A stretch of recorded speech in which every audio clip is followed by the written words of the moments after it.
Hello hello guys, welcome to my channel. दोस्तों, मेरा नाम बबलू सोनी है और आप देख रहे हैं हमारा चैनल एडुकेस। दोस्तों, आज की वीडियो में हम लोग बात करने वाले हैं सीजीएल 2023 टियर 1।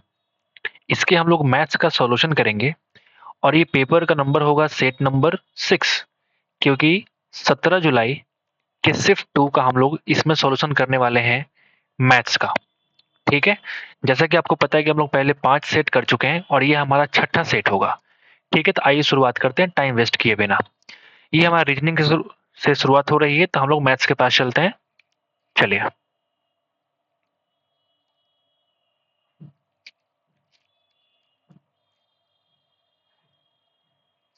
ठीक है, यहाँ से आपके मैथ्स की शुरुआत हो रही है। देखिए, ये पहला सवाल लिखा हुआ है कि एक त्रिभुज की 3 भुजाओं की लंबाई 30 सेंटीमीटर, ये 30 है, थोड़ा मिस प्रिंट है, आप देख सकते हो। 30 सेंटीमीटर, 42 सेंटीमीटर और x सेंटीमीटर है, तो x का, हाँ, ये रेंज क्या हो सकता है, मतलब छोटी से छोटी वैल्यू और बड़ी से बड़ी वैल्यू क्या हो सकती है, आप मुझे बताओ। किसी भी ट्रायंगल में क्या होता है कि अगर तीसरी साइड आपको फाइंड आउट करनी होती है, तो वो बाकी बचे दोनों साइड के लेंथ से उसका लेंथ हमेशा छोटा होगा और उन दोनों साइड के लेंथ के डिफरेंस से हमेशा बड़ा होता है। और ये बात आपको पहले से मालूम है, तो आप मुझे बताओ, इस x का वैल्यू 12 से बड़ा होगा और 72 से छोटा होगा। ये एक आसान से सवाल से शुरुआत हम लोग करने वाले हैं। ये पहले सवाल का एक बढ़िया सवाल, आसान सवाल। चलते हैं अगले सवाल की तरफ। दोस्तों, अगला सवाल है कि राम मोहन को एक सूटकेस जो है 20% के लाभ पर सेल करता है। ठीक है, आप मुझे बताओ, राम, उसके बाद मोहन है और मोहन जो है इसे श्याम को 40% के लाभ पर सेल करता है। ठीक है, आप मुझे बताओ कि अगर मान लिया राम ने किसी वस्तु को 100 में खरीदा होगा, तो उसने मोहन को 120 में सेल किया और श्याम ने इस वैल्यू का 40% लाभ दिया, मतलब 12 गुना 4 48, ये 168 में श्याम को बेचा है। यदि श्याम इसके लिए 1430 रुपए का भुगतान करता है, यानी श्याम का वैल्यू 1430 का तुलना करेंगे हम 1168 से, तो राम ने कितने में खरीदा है, तो राम को हमने माने थे कितना, 100। मल्टीप्लाई 100 कर दो, आप मल्टीप्लाई कर दो। ठीक है, अब जरा काट कूट करते हैं, देखते हैं आंसर आता है कि नहीं, आना ही चाहिए। ठीक है, कितने से कटेगा आप ये बताओ पहले। इसका आंसर डेसिमल में दे रखा है, तो कहीं ना कहीं कटने वाला चांसेस थोड़ा कम है, बट कोई बात नहीं, हम लोग काट के फिर से ट्राई कर लेते हैं एक बार। तो ये कटेगा 2 से, ठीक है, तो हो जाएगा 8 और ये हो जाएगा 4, ये कट जाएगा 715, 7 5 12 1 13 और 8 4 12, ये 3 से कट जाएगा, लेकिन ये 3 से कटने वाला नहीं है। तो हम एक काम करते हैं, इसको हम और कैसे डिवाइड कर सकते हैं। 7 से भी नहीं कट रहा है, 5 से भी नहीं कट रहा है दोनों, 3 से भी नहीं कट रहा है, 9 से भी नहीं कट रहा है, 11 से ये वाला कट रहा है बट ये नहीं कट रहा है, 13 से ये नहीं कट रहा है, 14 से नहीं कट रहा है। लगभग मैं देख सकता हूँ कि 14, 14 छक 84 और ये जो है 14 25 70, ठीक है, 15, 14 एकम 14 और 0.1, लगभग इतना आने वाला है अप्रोक्सीमेट वैल्यू। तो अगर मैं मल्टीप्लाई करूंगा तो लगभग 511/6 आने वाला है। 511 नहीं, 2 डेसिमल शिफ्ट होगा तो 5110/6। आप डिवाइड करो, 6 अट्ठे 48, 31, यानी 8 25, सॉरी 6 25 30, 10, यानी कि 6 एकम 6। ठीक है, और चूंकि हम लोगों ने ये अप्रोक्सीमेट वैल्यू लिया था, तो यहाँ तक भी मैं अप्रोक्सीमेट ही लेके चलेंगे, इसके आगे जो भी है फर्क नहीं पड़ना चाहिए, क्योंकि हम लोग अप्रोक्सीमेट वैल्यू लेकर चले थे।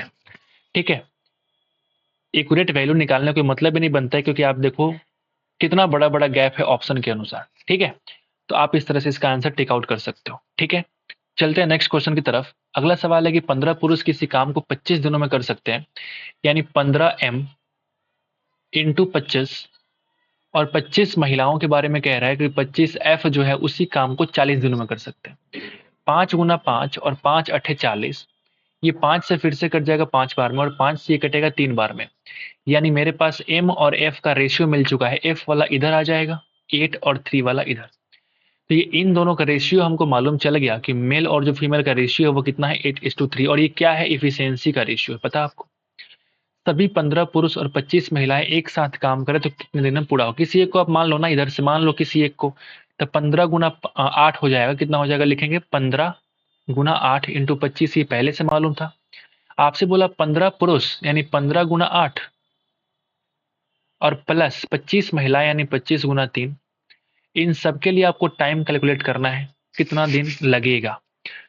तो आप बताओ, ये बचेगा 120 और ये बनेगा 170, सॉरी 75। दोनों को जोड़ने पे कितना आएगा 195 इंटू टी।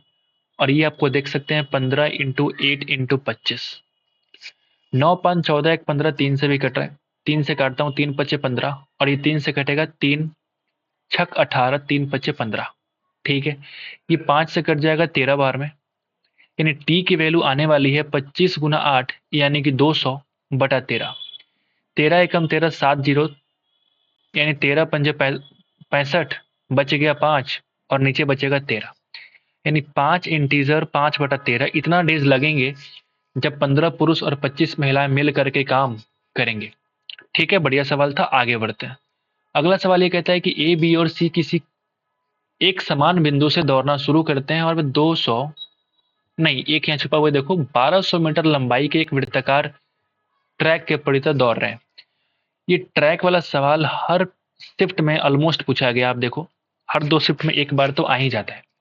ठीक है, तो आपसे बोला कि एक वृत्ताकार ट्रैक है और उसकी लंबाई आपको दे रखी है कि 1200 मीटर है इसकी लंबाई। ठीक है, 3 लोग हैं ए बी और सी, जिसमें ए की स्पीड दे रखी है बी की और सी की। ए और बी एक दिशा में दौड़ते हैं और सी अन्य दो के विपरीत दिशा में दौड़ता है। ठीक है, मैं कहता हूं कि ए और बी इस साइड चल रहे हैं, ठीक है, और मैं कहता हूं कि सी जो है वो इस साइड चल रहा है। ठीक है, तो आप मुझे एक बात बताओ, पहली बार कितने समय के बाद मिलेंगे। पहली बार जब मिलेंगे तो इसका हम लोग एलसीएम की बात करेंगे, लेकिन एलसीएम किसकी कह रहा है, कितने समय के बाद, यानी तीनों का अलग अलग समय निकाल लो। ए को कितना टाइम लगेगा इस 1200 मीटर ट्रैक को कवर करने में, आप मुझे बताओ। तो ए की स्पीड 2 मीटर पर सेकेंड, यानी 1200 बटा 2, यानी कि इसको लगने वाला है 600 सेकेंड। ठीक है, बी को टाइम कितना लगेगा 1200 बटा 4 यानी कि 300 सेकेंड। और सी को टाइम कितना लगेगा 1200 बटा 6 यानी कि 200 सेकेंड। अब आपको तो पता है कि इन सबका जो एलसीएम होगा वही मिनिमम वैल्यू होगा टाइम का, जिसमें वो तीनों पहली बार एक साथ मिलने वाले हैं। या फिर आप कह सकते हैं कि लिस्ट कॉमन मल्टीपल 60, सॉरी 600, 300 और 200 में लिस्ट कॉमन मल्टीपल कौन सा होगा 600। और ये 600 सेकंड का मतलब होता है 10 मिनट, यानी कि 10 मिनट के बाद क्या होगा, तीनों पहली बार एक साथ मिलने वाले हैं। और ये आपके सवाल का आंसर है, बढ़िया सवाल। ठीक है, इसको आप वेरी इंपॉर्टेंट के रूप में टिक कर सकते हैं। साइन का वैल्यू दे रखा है, मतलब P अपॉन एच आपको दे रखा है 4/5, मतलब मैं कह सकता हूं कि बेस की वैल्यू कितनी है 3 बाई पाइथागोरस। आप बताओ, इसका मतलब होता है P upon B perpendicular by base और माइनस बी अपॉन पी। मैं कह सकता हूँ P square minus B square upon P into B.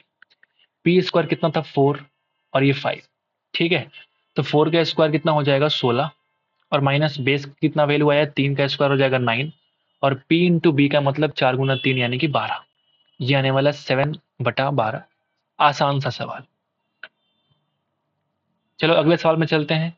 एक बैग में लाल, हरा और नीला 3 पेन है। लाल है, हरा है और नीला 3 पेन है। लाल, नीले और हरे पेन का दिए गए क्रम में अनुपात जो है वो कितना है। ये अनुपात ये अंदर छुप गया है। तो पेनों की कुल संख्या अगर 320 थी तो उनमें से कितने पेन लाल थे। ये मेरे में दिख नहीं रहा है, एक बार जरा होल्ड कीजिए, मैं एक मोबाइल में चेक कर लेता हूँ।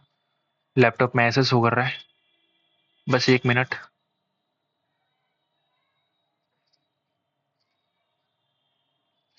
सत्रह जुलाई shift 2, right. Okay, question number 6। हाँ, ये जो अनुपात है वो 7/4/9 है। ये अनुपात जो है वो 7:4:9 है। और ये जो कुल संख्या पेनों की है वो कितनी है 320 है। ठीक है, तो कितने पेन लाल थे। इस सवाल को मुझे एडिट करने की आवश्यकता नहीं थी, इससे आसान तो कोई सवाल ही नहीं है। 320 टोटल का सम है, 9 7 16 4 20। आपको रेट निकालना है तो रेट पहले वाला मतलब 7, 20 हो जाएगा 16 बार में, और 16 गुना 7 112 पेन रेड कलर के हैं। मैं रेड से लिख भी रहा हूँ, मेरे पास सिर्फ एक ही पेन है। ठीक है, आगे बढ़ते हैं। इस सवाल का आंसर है tan π/6 प्लस सेक π/6 की वैल्यू x है, तो x का मान ज्ञात करो। इससे आसान तो कुछ नहीं होगा। π/6 का मतलब होता है 30 डिग्री, tan 30 का मतलब 1/√3, और sec 30 का मतलब cos 30 का अपोजिट। cos 30 होता है √3/2, यानी ये बनने वाला है 2/√3, यानी 1 + 2 यानी कि 3/√3। काटेंगे तो आंसर आएगा √3। इससे आसान क्या ही होगा। ठीक है, आगे बढ़ते हैं। अगला सवाल ये कहता है कि सरलीकृत कीजिए। आप बताओ x⁴ -2x² + 1, कहीं ना कहीं आप बताओ ये x का स्क्वायर है कि नहीं, और ये 1 का स्क्वायर है, और ये 2ab है कि नहीं। तो मैं कह सकता हूं कि मेरे पास क्या मिल चुका है, x² - 1 का होल स्क्वायर, और नीचे बनेगा हमारे पास x - 1 का होल स्क्वायर। बोलो बोलो। तो इसको मैं कैसे लिख सकता हूं बताओ। इसको मैं लिख सकता हूं x² -1, और स्क्वायर होने का मतलब हम 2 बार लिखेंगे, तो दिक्कत है क्या, नहीं होना चाहिए। और ये x - 1 और ये x - 1। ठीक है, आप बताओ ये x² और ये 1 का स्क्वायर में कर दो तो कोई दिक्कत है क्या, नहीं। तो फिर से ये a² - b² यानी a - b और a + b, तो माइनस वाला नीचे से कट जाएगा ना दोनों साइड में, यानी बचने वाला है सिर्फ x + 1 ऊपर और x + 1 ऊपर। ठीक है, मतलब x + 1 का होल स्क्वायर बचने वाला है, आप निकाल दो x² + 2ab + b²। ठीक है, ये तुम्हारे सवाल का आंसर है, आसान है। नेक्स्ट क्वेश्चन ये है कि ए बी और सी किसी कार्य को 30 दिन, 40 दिन और 50 दिन में कर सकते हैं। ये तुम्हारा टाइम का दे रखा है। यदि काम की शुरुआत ए से होती है तो बारी बारी से अगर काम करे तो बताओ कितने दिन में काम पूरा हो जाएगा। 30 40 50 का जो हमारे पास आने वाला है वो होने वाला है 300। नहीं, 300 से 40 तो नहीं कटेगा, तो एवरेज कितना आएगा बता दो। 120 और ये 50 लग 600 आने वाला है। तो ये तुम्हारा एलसीएम है, और एलसीएम क्या होता है, टोटल वर्क के बराबर होता है। तो अगर मैं एफिशिएंसी निकालू बता दो, ये 20 हो जाएगा, ये 15 हो जाएगा और ये 12 हो जाएगा। ठीक है ना, एक एक दिन बारी से काम किया, शुरुआत ए से किया, तो 20 15 35 और 12 कितना होता है 47 काम मेरा 3 दिन में हो रहा है। आओ जरा चेक कर लेते हैं, 47 से डिवाइड करो थोड़ी देर के लिए। तो अगर मैं 12 से मल्टीप्लाई करूं, मान लो अगर मैं 12 से 47 को मल्टीप्लाई करूंगा तो आप बताओ कितना हो जाएगा। 12 चौक 48 और 480 और 12 सत्तर 84, यानी कि 84 काम हो चुका। मतलब ये 564 वर्क मेरा हो चुका, और फिलहाल मेरे पास कितना बचा हुआ है 36 काम बाकी है। 600 में से अगर 564 काम खत्म हो जाए तब भी 36 काम बाकी है। हमने 12 से क्यों मल्टीप्लाई किया, क्योंकि 3 दिन में काम हो रहा है 47, तो 12 गुणा 3 यानी कि मैं कह सकता हूं कि 36 डेज में काम हो चुका है। 47 गुना 12 यानी कि 564। लेकिन 36 डे आंसर तो नहीं है, क्योंकि ये मेरा काम 600 पूरा होने वाला है, तो 36 काम और कराना बाकी है। फिर एक ही बारी आएगी, फिर 20 काम करेगा तो 1 दिन लेगा। बताओ बताओ, मतलब ये 584 डेज हो गए, अभी 16 काम बाकी है। लेकिन ये तो 15 काम ही करेगा, फिर से अगर मैं 1 दिन जोड़ दूं तो 15 काम फिर से हो जाएगा 599। अभी एक काम बाकी है और ये 38 डेज हो चुके हैं। लेकिन एक काम को करने में 1/12 दिन लगाएगा ना बउआ। नंबर सी जो होगा 1/12 डे लगाएगा। यानी मैं कह सकता हूँ 38 कंप्लीट डेज और 1/12 डेज। 38 इंटीजर 1/12 डेज, ये तुम्हारा कंप्लीट आंसर होने वाला है। ये बढ़िया सवाल है, अल्टरनेट से सवाल, बढ़िया सवाल। ठीक है, अगला सवाल क्या कहता है, एक सिपाही किसी चोर को 200 मीटर की दूरी से देखता है। तुम्हारे पास कोई पुलिस है, ठीक है, और पुलिस किसी चोर को 200 मीटर की स्पीड से देखता है। आप बताओ, उसका पीछा करना शुरू कर दिया। सिपाही का स्पीड 8 किलोमीटर पर आवर, चोर 6 किलोमीटर पर आवर। चोर है 6 किलोमीटर पर आवर और ये जो है 8 किलोमीटर पर आवर। तो सिपाही चोर को पकड़ने से पहले कितनी दूरी मीटर में तय कर पाएगा। ठीक है, इस तरह के सवाल पहले भी आ चुके हैं, आओ जरा देख लेते हैं। अगर मैं बोलूं कितना टाइम में पकड़ा जाएगा, पहले वो टाइम निकालता हूं। टाइम टू कैच, टीसी लिखता हूं मैं। Distance upon relative speed 2 kilometre per hour, change कर दो मीटर पर सेकंड में, चलेगा क्या? 5 गुना 2 10 खत्म। यानी मैं कह सकता हूँ कि 18 गुना 2 36, 360 सेकंड में ये पकड़े जाएंगे। 360 सेकंड में पकड़े जाएंगे। लेकिन आप कह रहे हैं कि चोर कितना दूरी तय कर पाएगा पकड़े जाने के पहले। यानी पकड़े जाने के पहले चोर यहां से और भी थोड़ा डिस्टेंस चला होगा, 360 सेकंड बोल सकते हैं। बताओ बताओ। तो 360 सेकंड और इसकी स्पीड है 6 किलोमीटर पर आवर। यानी 6 किलोमीटर को 5 पर 18 से मल्टीप्लाई, और ये 360, 18 2 0, यानी 6 × 25 = 30 यानी कि 600 मीटर ये और आगे भाग चुका होगा पकड़े जाने के पहले। और ये तुम्हारे सवाल का आंसर है। बढ़िया सवाल, बढ़िया सॉल्यूशन। अच्छा लगे सब्सक्राइब कर देना चैनल को, थोड़ा सपोर्ट कर दो। मैं हर चीज का सॉल्यूशन लेके आऊंगा, मैथ्स, रीजनिंग, इंग्लिश, हर चीज। जीके का सॉल्यूशन करने कोई मतलब नहीं बनता, लेकिन जो इंपॉर्टेंट पॉइंट्स हो गए, जो इंपॉर्टेंट वो क्या बोलता हूँ, जो भी लिस्ट होगा, वो सब कुछ आपको हम प्रोवाइड करने की पूरी कोशिश करेंगे। ठीक है। तो सुहानी की बात करते हैं। सुहानी जो है 90,000 की अपनी पूरी आय पर 30% की दर से कर का भुगतान करती है। और अगर मैं बात करता हूँ, ये सुहानी की बात है, ठीक है। और अगर मैं रितिका की बात करूं, तो रितिका ने क्या किया, वाई रुपए खर्च किए, सॉरी वाई रुपए इसका इनकम है, और उसकी आय पर 40% क्या लगता है, रेट लगता है। यदि उनकी संयुक्त आय पर कर की कुल जो दर है वो 37% हो जाती है, तो वाई का मान क्या है? बढ़िया सवाल है। आप बताओ, इसको हम कर सकते हैं एलिगेशन से। 30% वाला इस साइड, 40% वाला इस साइड, और जो टोटल रेट है वो 37% बीच में आ गया। अब बताओ, इसका डिफरेंस है 3%, इसका डिफरेंस है 7%, यानी जो एवरेज रेशियो है वो 3:7 है। इस 3 की वैल्यू, 30% वाला का जो वैल्यू है वो कितना है बताओ? वो है 90,000। यानी मैं कह सकता हूँ कि 3 की वैल्यू 90,000, तो 7 की वैल्यू 30 × 7 2,10,000। आसान सवाल, बढ़िया सवाल।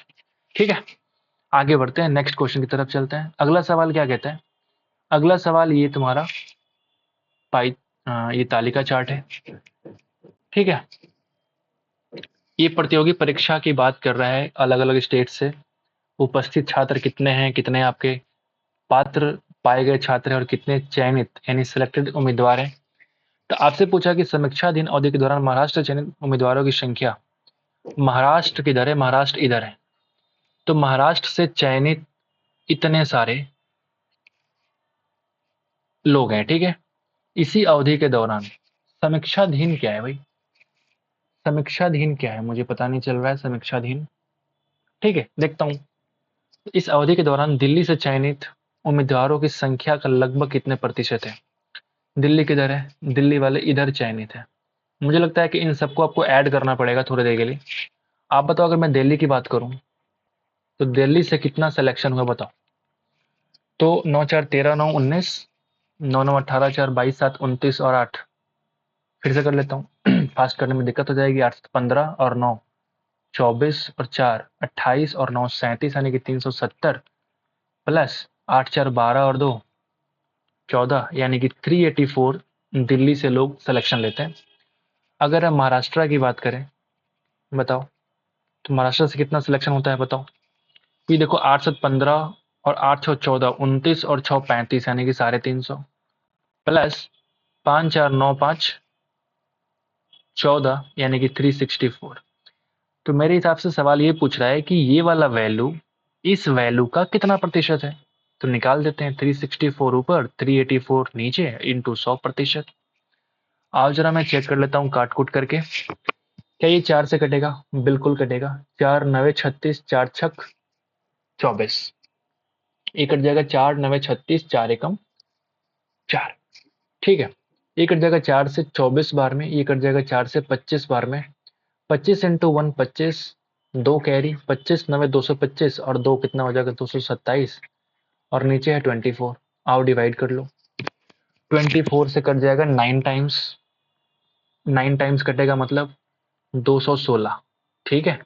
यानी अभी मेरे पास 11, 5 बचे हुए, 115 बचे हुए, मैं कह सकता हूँ 24। अगर 5 से मल्टीप्लाई किया 120 आ जाएगा, लेकिन मुझे 4 से करना पड़ेगा 94। और 94 पॉइंट के बाद आप देखो एक ही ऑप्शन है, ऑप्शन नंबर 3। तो ये सवाल का आंसर होगा। आगे बढ़े, ठीक है। एक समबाहु त्रिभुज है, ठीक है, ऊपर चला गया। हाँ, एक समबाहु त्रिभुज है। समबाहु का मतलब जिसकी तीनों साइड क्या होंगे, इक्वल। हर चीज बेसिक बताई जाएगी, साथ साथ सब कुछ करते चलेंगे हम लोग। ए बी से एक त्रिभुज है। अगर भुजा में 34% की वृद्धि की जाए, मान लो एक साइड है, तो साइड में 34% की वृद्धि की जाए तो क्षेत्रफल में, अरे तो आसान हो गया। जब साइड में 34 होगा तो एरिया में 34 के स्क्वायर इंक्रीज होगा, या फिर बोल सकते हैं 34% 2 बार इंक्रीमेंट होगा। तो 34 प्लस 34 68, और प्लस 34 का 34% बाई 100, ठीक है। 4 से काटो 25 बार में, ये 2 से 17, ये भी 17, यानी 68 प्लस प्लस कितना हो जाएगा 289 अपॉन 25, यानी 68 प्लस 25 से कम 25, 39 यानी कि 25 1 25, 140 यानी कि 5 और 6, यानी ये मेरे पास 77, सॉरी 69, 68 प्लस 11 कितना हो जाएगा 79.56% की वृद्धि होने वाली है। बढ़िया सवाल, ठीक है। चलते हैं अगले सवाल की तरफ। अगला सवाल क्या कहता है बताओ।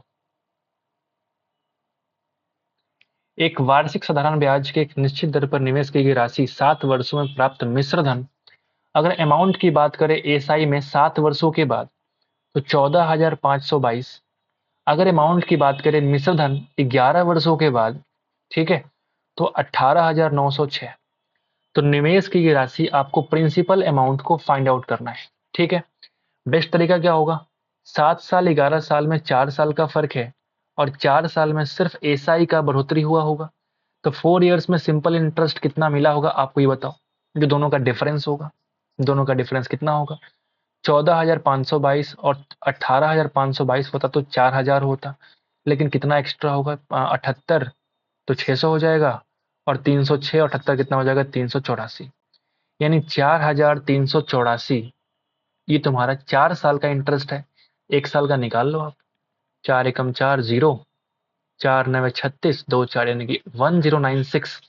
ये 1 साल का इंटरेस्ट है। ये जो तुम्हारा मिश्रधन है वो 7 साल के बाद का है। तो मैं कह सकता हूँ अगर मैं 7 से मल्टीप्लाई करूँ तो 7,000। अगर ये 1100 होता तो मैं कहता कि 7700 होगा, लेकिन चूंकि 4 कम है तो 4 सत्ते 28 कम होगा, यानी 7,672। ये इंटरेस्ट 7 ईयर्स का इंटरेस्ट है। इस इंटरेस्ट को अगर मैं इस वाले मूलधन सॉरी मिश्रधन से माइनस कर दूंगा तो क्या ये वही मूलधन मिलने वाला है कि नहीं, बताओ। ये 22 में से 72 कम करो, लास्ट में 50 आएगा, लेकिन ये 5 बच के 4 हो जाएगा, 4 में से 6 घटेगा तो कितना हो जाएगा 8, और फिर 13 में से 7 घटेगा तो बच जाएगा हमारे पास 6, यानी 6,850 रुपया तुम्हारा प्रिंसिपल अमाउंट यानी कि मूलधन जो आपको निकालने की बात कह रहा है, वही सवाल का आंसर है, ठीक है। चलो अगले सवाल की तरफ चलते हैं। नेक्स्ट क्वेश्चन क्या कहता है कि 3 + 3 square plus dot dot dot dot 3 की पावर 8 का योग ज्ञात करें। आपको एडिशन निकालना है, समेशन कितना होगा। तो आप मुझे बताओ इसका फॉर्मूला क्या होता है, n into N plus one by two और इसका होल स्क्वायर, राइट। n की वैल्यू यहाँ पे 8 इंटू एन प्लस वन 9/2 का होल स्क्वायर, यानी 4 9 4 36 का स्क्वायर कितना होता है बता दो। क्या मैं गलत हूँ, नहीं ये वो सवाल नहीं है, ये वो सवाल तो नहीं है। ये बढ़िया सवाल है। मुझे लगा ये सबका क्यूब पूछ रहा है, लेकिन ये क्यूब नहीं पूछ रहा है, ठीक है। इस तरीके से आप नहीं बना सकते। अगर ये सबका क्यूब होता तो आप बना सकते थे, लेकिन ये क्यूब नहीं पूछ रहा है, ठीक है। आइए आगे बढ़ते हैं, देखते हैं। 3 का मतलब 3, 3 स्क्वायर 9, 3 क्यूब 27, 3 4 81, 3 5 243, 3 का पावर 6 इसका भी 3 यानी 729, 3 का पावर 7 मतलब फिर से 3 से मल्टीप्लाई कर दो, 7 3 की 21, और 29 गुना 3 87, 2187, और एक पर और आप मल्टीप्लाई कर दो 3 से, यानी अगर ये 2200 होता तो 6600 होता, लेकिन 6600 में कितना कम कर, 13 हम कम कर देंगे, यानी 6561। ये 3 का पावर 8 है, बता दो। अब इन सबको आप जोड़ दो, वही सवाल का आंसर होगा। 9 3 12 और 27 कितना होता है? 39। 39 प्लस 81 120, ठीक है। प्लस अगर मैं इन दोनों को जोड़ूं तो 7 और 2 900, 40 और 20 60, 960, और 9 3 12 972, ठीक है। 2100 और 6500 कितना हो जाएगा? 8600। 87 और 61 यानी 88 और 60, यानी 8 6 14 148, इनमें बोल सकता हूं कि 8748, ठीक है। अब यहां तक जब मैंने कर ही दिया तो जोड़ लेता हूं। 0 2 और 8 का मतलब 8, 4 7, 7 4 11 और 2 13। मैंने कुछ मिस्टेक करा, 1 मिनट, होल्ड होल्ड होल्ड, मैं यहाँ 2 भूल गया था, माफ करना, ठीक है। तो 8 और 2 10 और 0, 10 का 0 1, 4 1 5 और 7 12 और 2 14, हाथ में रहा 1, 8 और 9 17 और 1 18, हाथ में रहा 1, यानी 8 और 1 9, 9840। इस सवाल में कुछ भी नहीं था, बस कैलकुलेशन, ठीक है। इसका कोई फार्मूला अभी तक मेरे को नहीं पता, अगर आपको पता हो तो बताना कि इसका फार्मूला क्या होता है। एक है प्रतिदिन 5 घंटे कार्य करके एक कार्य को कितने दिनों में पूरा कर सकता है? ये मेरे पास थोड़ा सा मिसप्रिंट, पता नहीं लैपटॉप में ऐसा क्यों हो रहा है। 16 नंबर सवाल मैं चेक कर लेता हूँ। एक कार्य को 8 दिन में पूरा कर सकता है, ये दिन जो है वो 8 डेज है, ठीक है। और फिर कहते हैं कि बी उसी कार्य को, यहाँ पे बी है प्रतिदिन 6 घंटे कार्य करके उसी कार्य को 10 दिन के अंदर पूरा कर सकता है, ठीक है। यदि वे दोनों मिलकर प्रतिदिन 8 घंटे कार्य करें तो उस कार्य को कितने दिनों में पूरा कर सकते हैं, ठीक है दोस्त। इसका होता है M1 D1 H1 is equal to M2 D2 H2, पता होगा आपको। M का मतलब नंबर ऑफ मेन, तो यहाँ पे 5 घंटे, यहाँ पे आवर, डेन और आवर्स, ठीक है। तो यहाँ पे एक ही बात कर रहा है, ये हमने 8 दिन और ये 5 घंटे। फिर बी बोलता है कि 6 घंटे और 10 दिन, तो ए और बी की एफिशिएंसी निकाल दो। 5 गुना 2 10, 2 चौका 8, 2 और ये 3, यानी हम कह सकते हैं कि ए और बी का जो एफिशिएंसी है वो 3:2 हो चुका है। 3:2 हो चुका है, ये तुम्हारा एफिशिएंसी रेट है। अब किसी एक को पकड़ लो, ए को पकड़ लिया हमने 3, यानी 3 × 8 × 5 इज इक्वल टू, जो पूछ रहा है उससे आप इक्वेट कर दो। दोनों मिलकर यानी 3 और 2 मिलकर के 5 होते हैं। प्रतिदिन अगर 8 घंटे कार्य करे तो कितना डेज लगेगा? टाइम निकाल दो आप। 8 से 8 खत्म, 5 से 5 खत्म, यानी टी की संख्या कितनी आने वाली है भाई? 3 दिन, ठीक है। आसान सवाल, बढ़िया सवाल। चलते हैं अगले सवाल की तरफ। 23.1 सेंटीमीटर लंबा एक चाप, चाप बोलते हैं आर्क को, इंग्लिश मीडियम वाले दोस्त।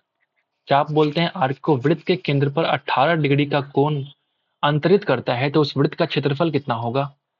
ठीक है, 18 डिग्री का मतलब कितना होगा? अगर 360 डिग्री कंप्लीट एरिया होता, सॉरी कंप्लीट एरिया होता है, बिल्कुल ठीक, तो 18 डिग्री का मतलब हो गया 5%, यानी ये सिर्फ 5% परिमाप है, मैं कह सकता हूँ। यानी 2πr इंटू 5%, यानी 5/100 इज इक्वल टू 23.1, बोल सकता हूँ ना। उस वृत्त का क्षेत्रफल अगर आपको निकालना है तो चलो कट्टम कुट्टी करते हैं। 2 इंटू 22/7, रेडियस पहले निकाल लो, ये बन जाएगा 1/20 इज इक्वल टू 23.1। इसको हटाओ तो नीचे लाओ 10। अब जरा काटते हैं। 11 इंटू 2 22, 11 दूना 22 और ये 1, ठीक है दोस्त। एक जीरो से एक जीरो खत्म, एक 2 से एक 2 खत्म। अगर मैं रेडियस की बात करूं तो बता दो कितना हो जाएगा? 21 इंटू 7 और बाई 2, ठीक है क्या? क्या मैं सही हूं? क्या मैं सही हूं? 21 इंटू 7 और बाई 2 आ जाएगा नीचे, ठीक है। आओ जरा क्षेत्रफल निकालने हैं वृत्त का, तो पाई आर स्क्वायर करते हैं, पाई आर स्क्वायर करते हैं। अगर रेडियस सिर्फ 7 होता था तो 154 उसका एरिया होता था, बताओ। लेकिन यहाँ पे रेडियस 21/2 टाइम्स है, तो एरिया 21/2 इंटू 21/2 टाइम्स होगा। या तो पाई आर स्क्वायर करके भी निकाल सकते हो, मुझे पाई आर स्क्वायर करने का मन नहीं कर रहा है, तो हमने इस तरीके से कर लिया। ठीक है, तो अगर मैं 4 से मल्टीप्लाई करूंगा कितना आ जाएगा, 2 से कट जाएगा, ये 77 बार में। ठीक है, ये देखो 77 इंटू ये इन मल्टीप्लाई 441/2 मल्टीप्लाई करो, 77 इंटू 1 77, कैरी 7, 77 गुना 4 308, राइट, और 7 315, यानी कि 31 कैरी, फिर से 308 और 31 कितना होता है, 308 और 31 कितना हो जाएगा, 339, राइट, और बाई 2 कर लो।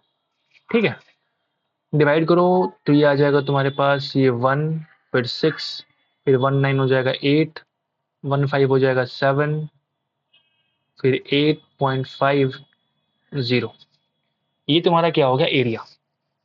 आप इस एरिया को अपने तरीके से भी निकाल सकते हो, मैं इसको हाईलाइट कर रहा हूँ कि अगर, सॉरी, ये तो गजब हो गया, मैं तो हाईलाइट करने के लिए आया था।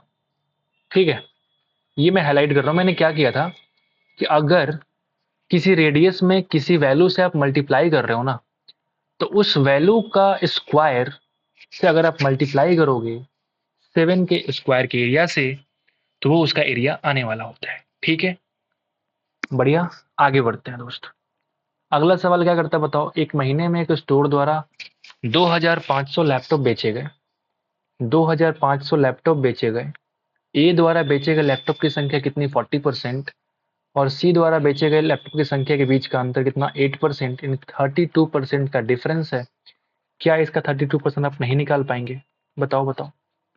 800 लैपटॉप को सेल किया उन दोनों के अंतर में। ठीक है, 12, 20 और 25 की क्रमिक छूट जो है, एकल छूट कितनी होगी। ठीक है, तो पहले बड़ी वाले को निपटाते हैं, 20 और 25 को निपटाते हैं। तो 20 25 45 माइनस 20 का 25% कितना हो जाएगा बताओ, 5, यानी ये दोनों का जो इक्वल किया तो कितना आ गया, सक्सेसिव डिस्काउंट आ गया 40%। तो 40 और अब 12 की बारी है, तो 12 और 40 कितना होता है, 52, और 52 में से माइनस कर देंगे 40 का 12%, या फिर उल्टा निकाल लो आप, 12 का 40%, ये निकालना ज्यादा आसान है। मैं कह सकता हूँ कि 12 का 40%, 10% 1.2, 4 से मल्टीप्लाई करो यानी 4.8, इसमें से अगर हम माइनस कर दें तो यानी 47.2%, ये तुम्हारा एकल छूट तीनों का बोल सकते हैं। ठीक है, बढ़िया सवाल, फॉर्मूला आपको पता है, मैं पूरी तरीके से लिखने पर थोड़ा जोर नहीं कर रहा हूँ। ठीक है, 6 सेंटीमीटर आधार त्रिज्या और 8 सेंटीमीटर ऊंचाई वाले शंकु का संपूर्ण पृष्ठीय क्षेत्रफल, ठीक है, टोटल सरफेस एरिया आपको निकालना है टीएस। ठीक है दोस्त, आप बताओ, के पास एक शंकु है, कौन है, ठीक है, कौन है ना, आप बताओ, ये तुम्हारा सिंपल हाइट है और ये तुम्हारा रेडियस है, ये रेडियस, ये हाइट, और ये तिर्यक ऊंचाई, मतलब इसको एल बोलते हैं, स्लांट हाइट। ठीक है, तो आधार की त्रिज्या बताओ, आपको यहाँ पे 6 दे रखा है, इसकी लंबाई 6, ये तुम्हारा 8, तो क्या मुझे नहीं पता, और क्या आपको नहीं पता कि इन दोनों के बीच 90 है, तो एल की वैल्यू हो जाएगी 10 बाई पाइथागोरस। टीएसए निकालने के लिए curve surface area pi R L, और प्लस नीचे का एरिया, ये जो सर्कल है, पाई आर स्क्वायर, तो pi R into L plus R, ये आपको मालूम तो होगा ही फॉर्मूला। ठीक है, तो करते हैं एक बार, 22/7, आर की वैल्यू कितनी है भाई, 6, L plus R, L plus R यानी कि 10 और 6 16, कहीं से कट पीट नहीं रहा है, तो ऑफ कोर्स डेसिमल में आने वाला है, 16 गुना 6 96, 22 छक 132, कैरी हो गया 3, 22 9 198, और 13 कितना हो जाएगा, 211। ठीक है, बाई 7, 7 गुना 3 21, 301.71 सेंटीमीटर स्क्वायर, ये तुम्हारे सवाल का आंसर। ठीक है, आगे बढ़े, आसान सवाल था ये। 88 से पूर्णतः क्या पूछ रही है, 88 से पूर्णतः विभाज्य अंकों की सबसे बड़ी संख्या ज्ञात कीजिए। सबसे बड़ी संख्या निकालना है जो कि 88 से पूर्णतः कटे, तो कोई भी संख्या 88 से कटने के लिए आप मुझे बताओ 11 से भी कटे और 8 से भी कटे, है ना। पहले मैं चेक कर लेता हूँ कि 8 से कौन कट रहा है। तो ये तो इसका आंसर दे रखा है, मैं चेक कर लेता हूँ। 8 से कटने के लिए यहाँ पे लास्ट के 3 डिजिट कटने पड़ेंगे, लास्ट के 3 डिजिट को कटने पड़ेंगे 8 से। 810 ये तो नहीं कट रहा है। 8 से देखो 11930 ये भी नहीं कट रहा है। 8 से देखो 818 12, 8 गुणा 3 24 ये कट रहा है, और ये भी कट रहा है। तो हम 11 चेक कर लेंगे, तो 11 चेक करेंगे तो ये वाला नहीं कटेगा और ये वाला कट जाएगा। तो आंसर क्या होगा? Option number 1। ये सिंपल तरीका, ऑप्शन को एलिमिनेट करिए। इस तरह के सवालों में अगर आप लेंदी तरीके से काम करेंगे बहुत टाइम लग जाएगा। यहाँ चलो फार्मूले से करेंगे, शॉर्ट तरीका लगाएंगे, शॉर्ट ज़्यादा लंबा हो जाएगा। इससे बेहतर है कि इस तरह के सवालों को आप क्या करें, ऑप्शन को एलिमिनेट करके बनाएं। ये सवाल आपके पास आ चुका है कि x -1/x की वैल्यू दे रखी है √6, x की पावर 8 -1/x की पावर 8। थोड़ा कैलकुलेशन है बट कर सकते हैं, चलिए हम लोग देखते हैं। अगर x -1/x दिया है तो हम x +1/x निकाल सकते हैं। कैसे? √6 का स्क्वायर 6 + 4 का अंडर रूट होता है ना दोस्त, √10। ठीक है, अगर x -1/x और x +1/x मालूम है तो x स्क्वायर -1/x स्क्वायर भी तो मालूम है, दोनों का मल्टीप्लीकेशन √60 यानी कि 2√15। बोलिए बोलिए। अगर मुझे ये मालूम है, अगर मुझे ये मालूम है तो क्या मुझे एक्स स्क्वायर +1/x स्क्वायर मालूम है? बिल्कुल मालूम है। कैसे? आप इसका स्क्वायर करके +4 करके अंडर रूट करोगे, नहीं करोगे क्या? तो स्क्वायर किया तो 60 बन जाएगा, +4 किया 464 का अंडर रूट कितना हो जाएगा? 8 हो गया। अब इन दोनों का जो मल्टीप्लीकेशन होगा, इन दोनों का जो मल्टीप्लीकेशन होगा वो x की power 4 plus 1 by sorry x की पावर 4 माइनस माइनस 1/x की पावर 4 होगा। यानी आप मल्टीप्लाई करो 18 दूना 16 √15। अब क्या हम इस तरीके से x की पावर 4 प्लस 1/x की पावर 4 निकाल सकते हैं? बिल्कुल। ये वाला वैल्यू कैसे निकाल पाएंगे? इसको स्क्वायर करके आप -2 कर दो, यानी 8 का स्क्वायर 64 -2 यानी कि 62। अब बताओ, अब बताओ हम आंसर के पास पहुंचने वाले हैं। x की पावर 8 -1/x की पावर 8, a माइनस बी और ये a plus B, A square minus B square, क्या मल्टीप्लाई करूं क्या? 62 इंटू 16 √15 आप मल्टीप्लाई करोगे 992 √15। मैंने पहले ही कहा था आसान है बट थोड़ा कैलकुलेशन है। इस सवाल को आप अलग तरीके से भी सोच सकते हैं बट ये तरीका थोड़ा बेस्ट लगा मुझे। जब भी आपको कोई सवाल पूछे माइनस बीच में दिया हो तो आप हमेशा ए स्क्वायर माइनस बी स्क्वायर के फॉर्मेट में जाने की कोशिश करें, क्योंकि इससे थोड़ा आपको आसान कैलकुलेशन दिखाई देगा। आप मुझे बताओ, हम यहाँ से भी 8 का स्क्वायर -2 करके x के पावर 4 निकाल सकते थे और यहाँ से भी निकाल सकते थे, बट ये थोड़ा लेंदी होता। तो लेंदी की तरफ ना जाते हुए हमेशा आप आसान मेथड चूज करने की कोशिश कीजिए। अगला सवाल कहता है कि अगर a प्लस 1/a की वैल्यू 7 है तो आपको ये वैल्यू निकालना है। ये सवाल दूसरी बार पूछ रहा है आपसे। इसको निकालने के लिए a square plus 1/a square, ठीक है, ए क्यू प्लस 1/a क्यू और minus a plus 1/a multiply करके आप चेक कर सकते हो, सेम ही आंसर आता है। 7 का स्क्वायर -2 यानी कि ये वैल्यू आएगा। 7 का क्यूब -37 ये 322 और -7 तो दिया ही है। 47 -7 करेंगे 40 और 322। मैंने कुछ मिस्टेक करा? बता दो। बिल्कुल मिस्टेक करा हूं मैं, और वो मिस्टेक माइनर सा है बट आंसर में फर्क मुझे दिखा। ये देखो आप, ये प्लस नहीं बल्कि मल्टीप्लाई, क्योंकि हम ब्रैकेट है ना, तो ये मल्टीप्लाई कितना हो जाएगा? 322 और 7 तो, अच्छा सॉरी, इसका मतलब यहाँ पे 7 को माइनस में क्यों कर सकता हूँ? नहीं कर सकता ना, प्लस होता तब ना। ठीक है, कोई बात नहीं, आप मल्टीप्लाई करो। तो 47 इंटू 2 हो जाएगा 94, कैरी 9, 94 और 9 103 10, 141 और 10 कितना हो जाएगा बताओ? 151 -7 यानी कि जो आंसर आने वाला है 15127। क्या ये इस सवाल का आंसर है? बिल्कुल ठीक है, ऑप्शन नंबर 3 इसका सिलेक्ट करेंगे आप। चलते हैं अगले सवाल की तरफ। अब हम लोग आखिरी चरण में आ चुके हैं। ये सवाल देखो आप, cos 47 और sec 133। एक काम करो, इसको अगर मैं कन्वर्ट करूं cosec में तो ये कितना हो जाएगा 47। बट चूंकि सेकेंड क्वाड्रेंट में ये होता है, सेक होता है नेगेटिव, यानी यहां लग जाएगा नेगेटिव। यानी cos इंटू कॉसेक अगर सेम थीटा की बात करूं तो वैल्यू बन जाएगा -1। ठीक वैसे ही इसको मैं कन्वर्ट करूंगा तो ये बन जाएगा sec 44। लेकिन ये वाला जो कॉसेक और साइन दोनों सेकंड क्वाड्रेंट में पॉजिटिव होते हैं तो यहाँ माइनस लगाने की आवश्यकता नहीं है, ये प्लस ही होगा। यानी इसकी वैल्यू +1, तो माइनस प्लस कट के हमारा क्या होगा 0। आसान सवाल, लेकिन रिवाइज करने वाला सवाल, उसमें फॉर्मूला का इस्तेमाल किया गया है। रवि किसी काम को 40 दिन में कर सकता है। रवि किसी काम को 40 दिन में कर सकता है। सुधा किसी काम को 60 दिन में कर सकती है। यदि काम की शुरुआत सुधा ने किया है और उसके बाद बारी बारी से एक एक दिन काम करते हैं तो काम कितने दिन में पूरा होगा। इस तरह के सवालों का तो आदत पड़ चुका है। इन दोनों का एलसीएम होगा 120। अगर मैं एफिशिएंसी की बात करूं तो इसकी एफिशिएंसी 2, इसकी एफिशिएंसी 3। पहले दिन सुधा ने काम किया, मतलब 2 दिन अगर मैं काम कराऊं तो 2 और 3 मिलकर के 5 काम होगा। 5 से अगर आप डिवाइड करोगे तो आप बताओ 5 से अगर डिवाइड करोगे तो कितना, 2 दिन की जोड़ी आने वाली है 24। ठीक है, 24 कब, जब मैंने 5 से डिवाइड किया।